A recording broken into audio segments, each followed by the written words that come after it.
अस्सलाम वालेकुम नाज़रीन, मैं आपका मेज़बान मोहम्मद शरफुद्दीन सच न्यूज़ में आपका इस्तकबाल करता हूं। आइए देखते हैं आज की अहम खबर। आज की हमारी ये खबर हीरा ग्रुप ऑफ कंपनीज की एमडी नोहिरा शेख को लेकर।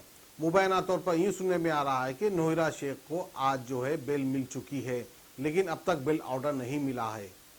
अब पता नहीं ये बेल ऑर्डर मिलेगा या नहीं मिलेगा, इसमें किस हद तक सच्चाई है ये कल के बाद ही हमको पता चलेगा।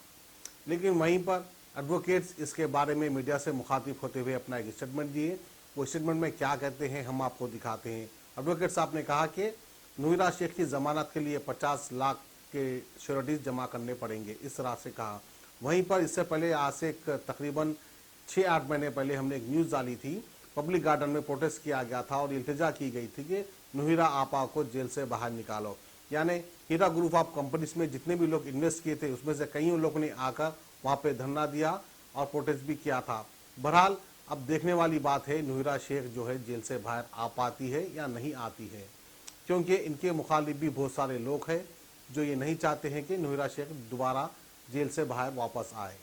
बहरहाल नोहिरा शेख के एडवोकेट्स ने ये भी कहा कि नोहिरा शेख के बाद जितने लोग का भी पैसा इन्वेस्ट किया गया है हीरा ग्रुप ऑफ कंपनीज में, उतनों का पैसा नोहिरा शेख वापस करेंगी, इस तरह से एडवोकेट साहब ने कहा। अब कर पाती है या नहीं कर पाती है ये भी देखने वाली बात होगी।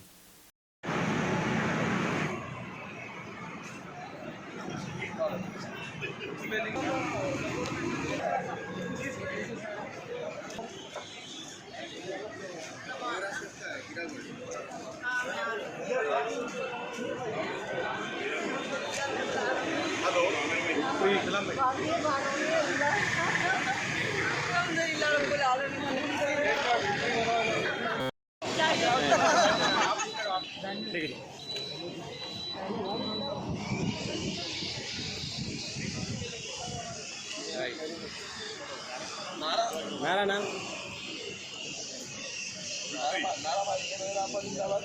राइट ये देखिए बिस्मिल्लाहिर्रहमानिर्रहीम वजाअल हक वजाकल बातिल इन्नल बातिला काना ज़हूका। अल्हम्दुलिल्लाह हक आ गया और बातिल मिट गया। बातिल मिटने ही को था।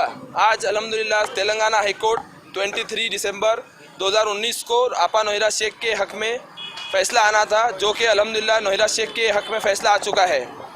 SFIO के लिए जो पिटीशन फाइल की गई थी हीरा ग्रुप ऑफ कंपनी के तरफ से advocate senior advocate Sudhakar Reddy sir और वेणुगोपाल पी वेणुगोपाल की तरफ से, उस पिटीशन को पिछले 8 महीने से सुनवाई चल रही थी।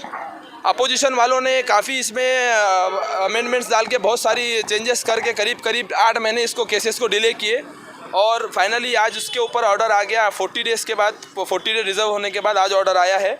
मामला हीरा ग्रुप ऑफ कंपनी का जो इन्वेस्टिगेशन केसेस है ये SFIO को ट्रांसफ़र कर दी गई है। अल्हम्दुलिल्लाह आपा को बेल की भी इसमें अलाउ कर दिया गया है 50 लाख रुपये श्योरिटी के साथ। 2 श्योरिटी और 50 लाख रुपीज़ का बॉन्ड के साथ उनको बेल मिली है। आपा का passport she can't leave India, she has to submit their passport in the SHO, यहाँ का जो हेड ऑफिस है उसमें उनको पासपोर्ट सबमिट करना है, ठीक है, एज अ श्योरिटी के तौर पे।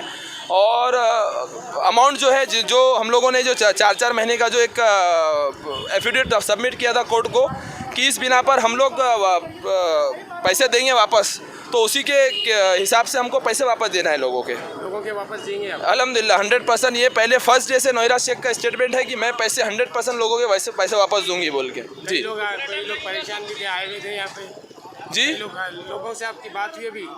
हाँ, यहाँ पर देखिए ये जो मामला चल रहा है करीब 455 दिन हो चुके हैं ऑलमोस्ट आपा को अरेस्ट होकर। 14 महीने हो गए। 16 अक्टूबर 2018 को आपा को अरेस्ट कर लिया गया था दिल्ली से, और उस डेट से आज तक के आपा बीच में महाराष्ट्र में कुछ दिन थे और फरवरी के बाद से महीने में यहाँ पर चंचलगुड़ा जेल में आपा अरेस्ट है। लेकिन इस मामले में करीब जो CCS के डाटा के मुताबिक 1,75,000 या 72,000 कुछ इन्वेस्टर है। नंबर ऑफ़ कंप्लेनेंट जो है तो ऑल ओवर द इंडिया में 25 या 30 कंप्लेनेंट है। तो तो अगर आप रेशो कैलकुलेट करेंगे तो आप 1%, 0.1% के नीचे रेशो जाता है। तो बचे हुए रेस्ट ऑफ दी जो पीपल है, जो लोग हैं, वो सारे नोएडा शेख के साथ में खड़े हैं और आगे भी इंशाल्लाह इसी तरीके से साथ खड़े रहेंगे। आप लोग यहाँ जो पब्लिक देख रहे हैं, इसी तरीके से बॉम्बे की कोर्ट में, इसी तरीके से कर्नाटक के कोर्ट में हमेशा सपोर्टर आए हुए हैं और आते रहेंगे इंशाल्लाह नोएडा शेख के हक में। मेरा नाम सलमान मिर्ज़ा है और मैं औरंगाबाद से हूँ। जी आप क्या पूछ रहे हैं? नहीं, कोर्ट का कितना टाइम का, कोर्ट ने टाइम डिसाइड करके 3 महीने का टाइम दिया है, क्योंकि हम लोगों ने एक एफिडेविट सबमिट किया था, 4 महीने का एफिडेविट सबमिट किया था कि 4 मंथ के हिसाब से हम 16 मंथ में पैसा रिपे करेंगे पूरा। तो उसको एक्सेप्ट कर लिया है कोर्ट ने इंशाल्लाह। उसी के बिना पर जो कोर्ट डायरेक्शन देगा, और इसके बाद और इसमें कुछ डिटेल है, 10 पॉइंट्स के ऊपर बेल वो मिली है, आज जजमेंट आया है। कोर्ट ऑर्डर कॉपी हाथ में नहीं आने की वजह से मैं कंप्लीटली पढ़ के नहीं सुना पा रहा हूँ आपको। इंशाल्लाह टाइमिंग अनकरीब जो कोर्ट डिसाइड करेगा उसी हिसाब से हम लोग पे करने के लिए तैयार हैं। सलमान भाई, इससे पहले जब मेल मिली थी, जी, उस टाइम जब मेल मिली थी, जैसे बगैर बताए के लेकर चले नहीं, अभी देखिए SFIO पहले ये चीज़ समझने की कोशिश करें। SFIO एक सेंट्रल एजेंसी है, CCS एक लोकल स्टेट तेलंगाना की एजेंसी है। SFIO को मामला जाने का मतलब ये होता है कि पूरे केसेस को क्लब करके एक एजेंसी के हाथ में दे दिया गया है। जब इसी के पास से बेल मिल जाएगी इंशाल्लाह, तो फिर बाकी केस की जरूरत नहीं पड़ेगी, मुझे लगता है इंशाल्लाह। और वो बोले ना कंप्लेनर, आप कंप्लेन पुलिस में नहीं कर सकते। हाँ, और दूसरा चीज़, इसके बाद जो कंप्लेन होंगी वो कोर्ट ने क्लियरली इंस्ट्रक्शन दिया है, जज ने, लेडीज जज जो थे रिस्पेक्टेड, उन्होंने कहा है कि वो सारी ट्रांसफ़र करके SFIO को दे दिया जाए। 10 जनवरी 2020 के पहले नोएडा शेख को ऑर्डर दिया गया है कि उनके सामने आप रिप्रेजेंट हो बोलकर। जी, आप रिलीज के इम्कान कब है? अनकरीब जैसी फॉर्मेलिटीज़ कंप्लीट हो जाएंगी, श्योरिटी जो श्योरिटी सबमिट करना है श्योरिटी सबमिट कर दी जाएगा। और एक उसमें टर्म है, मैं भूल रहा हूँ, मैं बता नहीं पाऊँगा आपको अभी, वो कंप्लीट होने के बाद इंशाल्लाह बहुत जल्दी रिलीज हो जाएगा इंशाल्लाह नोएडा शेख का। थैंक यू फॉर योर, अस्सलाम वालेकुम। किडनी के अमराज से परेशान मायूस लोगों के लिए खुशखबरी, R&S यूनानी फार्मेसी किडनी और गॉल ब्लैडर स्टोन के खात्मे का जरिया। अब UNI स्टोन कैप्सूल्स के जरिए खात्मा कीजिए।